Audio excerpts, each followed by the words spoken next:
folks. Welcome to another episode of Film Study. This is Ken McCusick, and we're back to talk matchups versus the Browns, this time on the offensive side. If you missed the defensive show, we had some good stuff on that, as always, with co-host Frazier Tafar. Frazier, how you doing? Doing good, Ken. Glad to be back on for the offensive show. Defensive show was real good. Highlighted some key things like Ravens front seven versus the Browns power offense, and also the backups versus Browns starters. Rare opportunity maybe to get after a rookie quarterback. He's actually a second-year guy, but he's struggling mightily. And if he even plays, he may not be the guy that the Browns trot out there. Jameis Winston won the game against the Ravens. Browns are highly motivated to lose this game, which is part of the reason why they went to Dorian Thompson-Robinson instead of just sticking with Winston, who I think is clearly gives them better chances to win individual games now. But the Browns really want one of the top two draft picks, which I think is the biggest thing playing into the Ravens' hands. The problem is the Browns players do not have aligned motivations with the front office for starters. Yep. And I guess we'll have an issue with that offensively because we want to get this game done as fast as possible. And with the weather being how it is, moving into my first point, I want to see the Ravens run game consistency versus the Cleveland front seven show itself.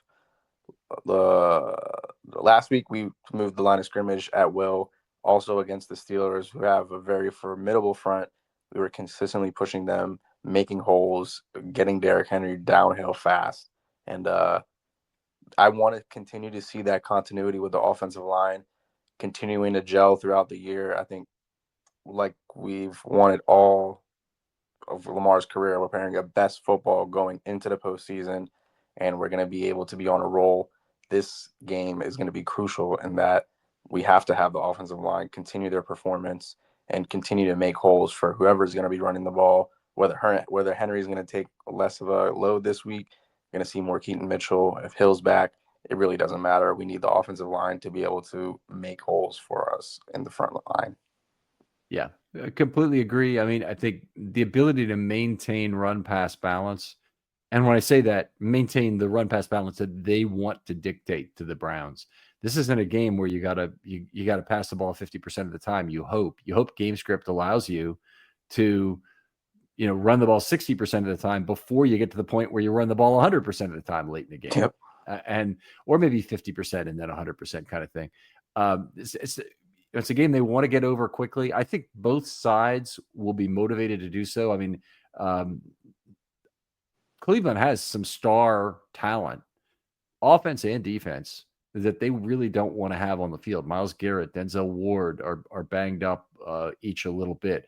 Myles Garrett may play. There's no reason for him to play in terms of a Defensive Player of the Year award or anything like that. There's no game he could have in this final week that would elevate him to that category, none within reason anyway. So it's a matter of really both teams will probably want to get this game over with. I think we'll see a fourth quarter if it's a 17-point game, for example, at that point, where you'll see both teams running the football, taking most of the play clock, just trying to get the game over with. I think it'll be adults on both sidelines. And you've heard me talk about this many times on this show this year, is that they've had that for most of the year. They didn't have it in the Tampa Bay game with Todd Bowles. And Todd Bowles took a big chance, lost a key receiver. And now Tampa Bay, even though they appear in good position to win their division, is in a lot less of a position to make a playoff run because of what happened in that game. If I'm looking at any individual things, I think they'll spread the carries in this game with Mitchell and Hill/Ali, whoever is active, all getting some carries. Other than that, this is a kind of a litmus test for weather for Lamar in this game. That he does not have a great record of playing in cold weather, but he also is a little bit untested in that regard. Joe Flacco was highly battle tested in cold weather. It's one of the great things that made him January Joe and made him a threat to the Patriots when the Ravens would go up there to play playoff games. It's really not the same with Lamar. We kind of have a feeling that Ideal non-windy conditions are best. That's true for any quarterback, of course, in terms of their passer rating. But Lamar being from South Florida, there's that extra onus trying to really see him tested in cold weather and see if he can come through. And I feel like that in recent years has shown itself. I think he's done well in cold weather, especially during the playoff game, frigid temperatures. He did well against Houston, and also the last game against Pittsburgh, and also in the Giants game, Jackson 5 against them, and it was frigid that day as well. So I think of late he's shown he's able to throw the ball in these very cold conditions. Like you said, I do want to see him against gusty winds, because if it comes down to it and we need to go to Buffalo, we need to see him be able to throw these balls and rip it through the wind. To your point about game script and really dictating when we want to pass and when we want to throw, moving on to my second point, I want to see Lamar Jackson's pre-snap reads and audibles versus the Browns defense. I think this being the last game of the season, I talked about this in the defensive show, this is going to be a tune-up game. Really, I want to see Lamar firing at all cylinders as a game manager, as a field general. I want to see him get us in the best position at all times. I think there's not going to be too much pressure. Obviously, the division's on the line, but there's not going to be too much pressure for us to feel like if we make a mistake, we can't overcome it. I think he's going to take his risks pre-snap, put us in these certain situations that he feels is advantageous, and then let it be able to manifest itself and like give him the confidence that, okay, if I change these plays, they will work. So when we get there in the playoffs, he's already got the experience locked in and loaded. Not like he's not been doing that all year, but yeah. I really want to see it come to fruition this game. Yeah, I mean, this is a lesser opponent, but it's maybe some worse conditions. So I think it's a matter of largely conditions. You know, the game in the Meadowlands that we went to together, Frazier, that was a cold game, and you talked a little bit about that, but it wasn't anything like the kind of cold you can get in Buffalo in January, or Kansas City for that matter. I mean, it could be 30 degrees or 35 degrees in Kansas City. It can also be 12 degrees. You know, in Buffalo, it could be 0 and snowing, or it could be a mild 22 and snowing a lot harder. So, you got different levels of really lousy. The other thing about Buffalo is just not protected from wind at all. Yes. So you have the wind comes in right off the lake there, and you get blasted by it. So they've made the decision to stay outside of that stadium. It's just, we talked about that on the other show a little bit. It's an interesting one, but I think they're making the right one for competitive purposes. So I'll move on to my second point. By the way, I thought your other things about the pre-snap decision making. It's kind of important every week, and it's a huge area where Lamar has grown. I always want to see it continue at any level. But Lamar moving around, making those pre-snap reads, communicating them to his people has been terrific. And part of that I don't think we credit enough is getting to the line of scrimmage quickly. They've obviously got an easier set of calls in the huddle that is more formation only, as opposed to the long string of stuff you can get out of the huddle that gives you the exact play call and exactly what they want every player to do. It's more like it's a formation, and he's calling at the line of scrimmage from kind of a simplified script of plays.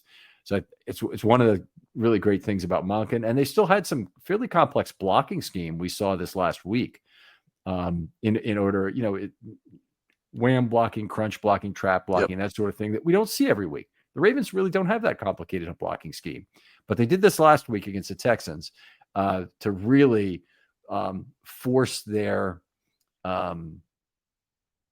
way on a smallish defensive team. So I thought it was good to see, and I think the schematic things we've seen from Monken have been tremendous this year. And also, I think it was going to try and help the team overcome the 4-day week, really trying to give them the advantage in terms of scheme. Yeah, I mean, that's a good point. It's hard to do those walkthroughs for any kind of specific blocking. to do Yep. that on the shorter week, but they did a good job of installing that. And you saw right off the bat as Henry's dominating on that first drive, they've got all kinds of tricks we haven't seen before, or we haven't seen often Right. anyway. Like we've seen sprinkles of them in each single game. Like the wham block is what we saw in the Bills game Sure. that popped Henry open. Yep. So yeah, we've seen them sprinkled throughout the year, but they put it all together in one game. So it was cool to see. Yeah.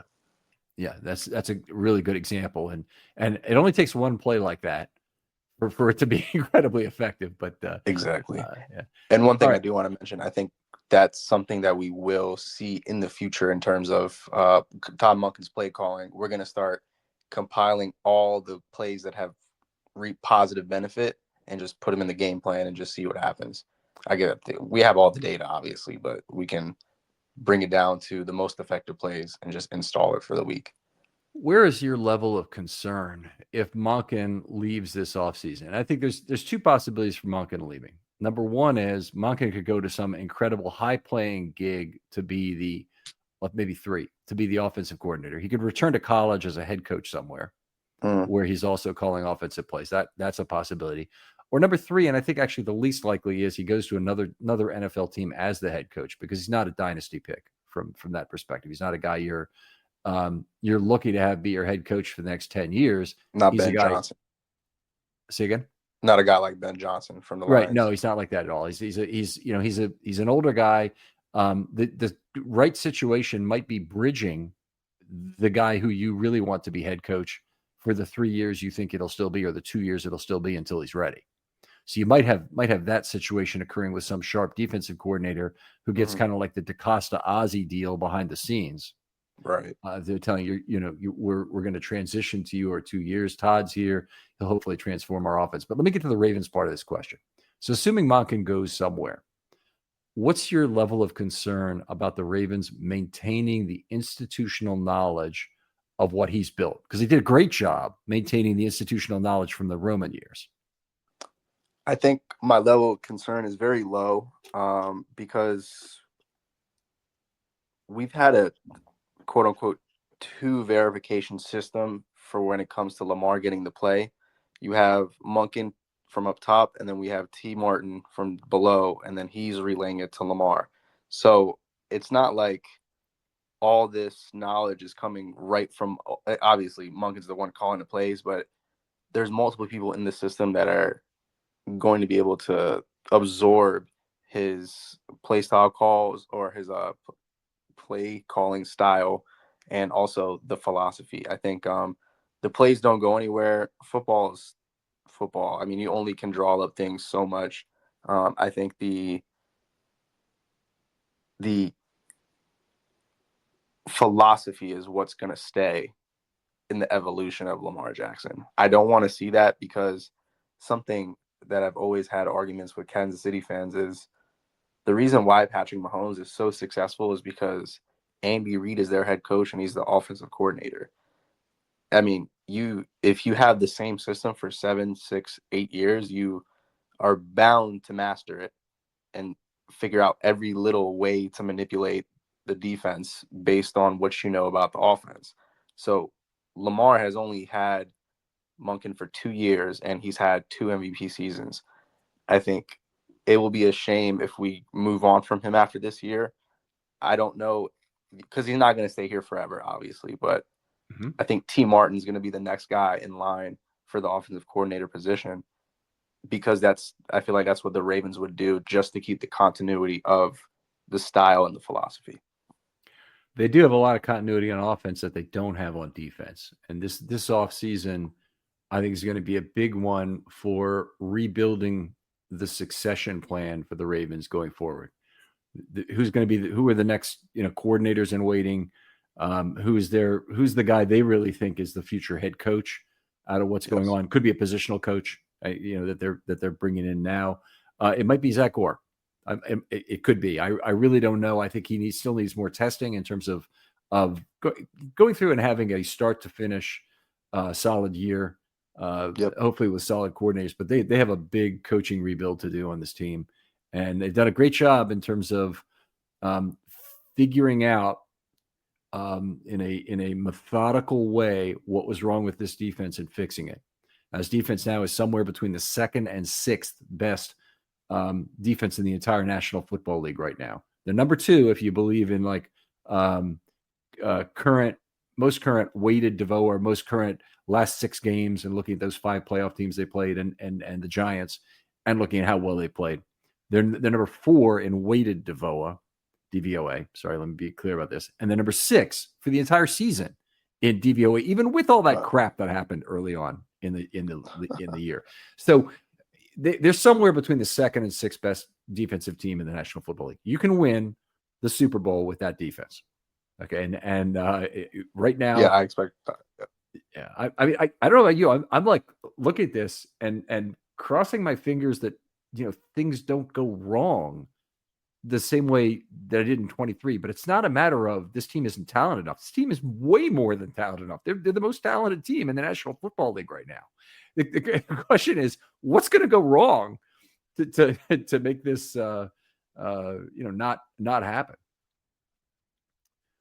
All right, I'll go on to my second point here, which is take care of the football. So you got the pre-snap adjustments. I think they're going to have to do a lot of read option, and when you don't have as many options in the passing game, that may be the case with wind this Saturday. It's supposed to be right around freezing, about 16 mile per hour wind here, and I expect the deep game to be limited.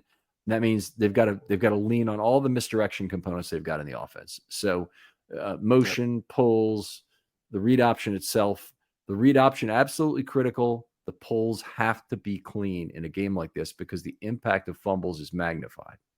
So you can't really have a bad opponent let them back into the game because you've got more variance in terms of your own risk for fumbling the football built into that. So one of the risks in that is if you're not going to play Derrick Henry the whole game, then you probably have some risk on pulls. Now, it is what it is. Hopefully Keaton Mitchell, for example, can adapt. Justice Hill hasn't always been clean with Justice and Lamar, so it is a risk. I think if I'm going to other things I want to see in terms of taking care of the football, I want them to see them not take unnecessary field goal distance risk in this game. That's a good way to give up a lot of field position. I'd rather see them go for it on 4th and 6, 4th and 7, 4th and 8 at the 35-yard line than try some long field goals on a windy day. And that consideration would be for any field goal kicker, not just for Tucker and what's happened this season. It's really for anyone. And then I think the other thing is take appropriate risk in plus territory. I think when you're in minus territory, the onus is probably on the Ravens to not create high variance plays that are going to increase the chance for the Browns to win this game with 1 or 2 die rolls. If you want to talk about it that way, you want to force the Browns to manage the line of scrimmage and win the game that way. And normally, I look at risk and I'm much more aggressive than the typical NFL head coach. This is a game where I'd still be more aggressive than the typical NFL head coach, but I wouldn't be as aggressive as I normally would propose to be. So 4th and 1 from their own 16. This is not a game to try that against the Cleveland Browns. The Cleveland Browns will find a way to mess it up from midfield if you just punt it to them. But on the other hand, 4th and 3 at the 30-yard line, I don't want to see Justin Tucker coming out for a field goal. I want to see them try and get that first down on the ground or however they need to get it. Yeah, kind of like how we played against Miami the second to last game last year. I think we took some risks on the plus side that we usually didn't take, and it paid off, like with the Isaiah Likely touchdown. It was like 30, 40 yards. So I do want to see them take care of the football, no fumbles, no interceptions. We've proved that if we can take care of business, you can add no penalties into that conversation as well. Yeah, good one. Yep. I mean, if we can do all those things and make the Cleveland Browns beat us the long way, I mean, it's going to be a long day. I think we should take care of business in any game with any team that faces us. The only team that's beat us this year is the Ravens, and that's it. Yeah, completely agree. This has been, if you look at the 5 losses they've had, really the only team who could really, who is clearly on the field with them, the only 2 teams were the Eagles and the Chiefs. Yep. And the Chiefs, you got to give them the proper credit for being ready to play that game in the first week of the year. But the Eagles actually dominated both sides of the line of scrimmage, and that was not a good game for the Ravens, and it's a matchup I really hope the Ravens would avoid if they make it to the Super Bowl. Yeah, it would. Well, I wouldn't say I hope they avoid that. I would love to get the second chance of them. I think this team is very motivated to see them because we had our opportunities. It wasn't like, I mean, we were driving the ball downfield. We had chances to score, but a couple of missed field goals here and there. So I think in every single game this year, we've been in it. I don't think we've gotten really blown out. So I think, to your point, the Chiefs is like the monkey on our back. I think Lamar has gotten past the Steelers thing, which to me is BS, but he's gotten past that. And now it's really just trying to get through the postseason, get back to the AFC Championship game. And more than likely, we're going to be seeing Kansas City in that time. Right. They've got every one of these needs to be considered the barrier that it is. They might have to play the Steelers again in the first round. Even if they don't, They might have to play the Chargers, who could give them trouble. And they're going to need to really get down to business, do it. Then they've got a titanic potential test in going to Buffalo. Yeah, they might luck out and play at home. Buffalo might get upset in the first round, but probably not happening, which means they're going into the worst possible environment to play a game. And then they go to Kansas City, which is loud and, also a bad weather place with the potential for high wind in the wind belt of the United States. That, all of this it does not seem really well set up for Jackson. But the reason we're talking about it this way is that the expectation is there. This is one of the best teams the Ravens have ever had. This is according to Aaron Schatz, and please listen to that podcast. It was out earlier this week. This Ravens team is only one place behind the 2023 Ravens for the greatest team in the DVOA era.